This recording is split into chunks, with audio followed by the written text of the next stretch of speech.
Now let's just move on further towards the question number 3, which says that in the figure PQRS and ABRS are the parallelogram.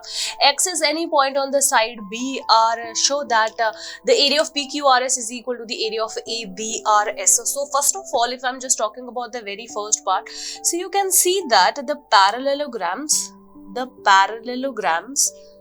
that we have PQRS and ABRS are on the same base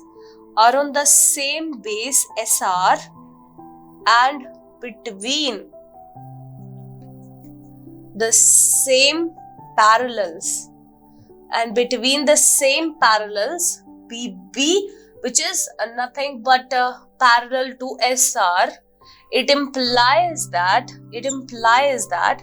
their area should be equal to each other. It implies that their areas are equal to each other. This is nothing but a theorem that we have already proved.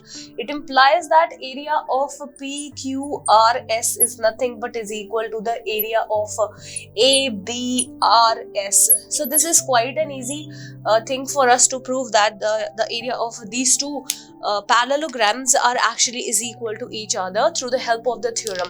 Now in the same way, if I'm just talking about the AXS triangle, so you can see that the triangle AXS and AXS, we have AXS and we have the parallelogram, the triangle AXS and the parallelogram ABRS are on the same base AS, and in between the same parallels, then the area of the triangle AXS is half of the area of the parallelogram.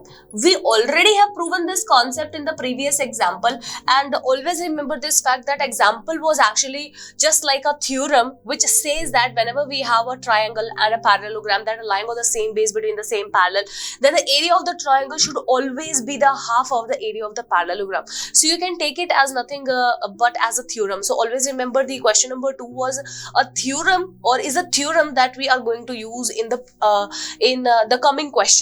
So I'm just using that concept again. The triangle AXS and the parallelogram, they are on the same base AS and in between the same parallel, then the area of AXS is half of the area of the parallelogram. So it implies that the area of the triangle AXS is nothing but is equal to half of the area of the parallelogram, which is nothing but ABRS. Moreover, from the very first part, we know that area of ABRS is nothing but equal to the area of PQRS.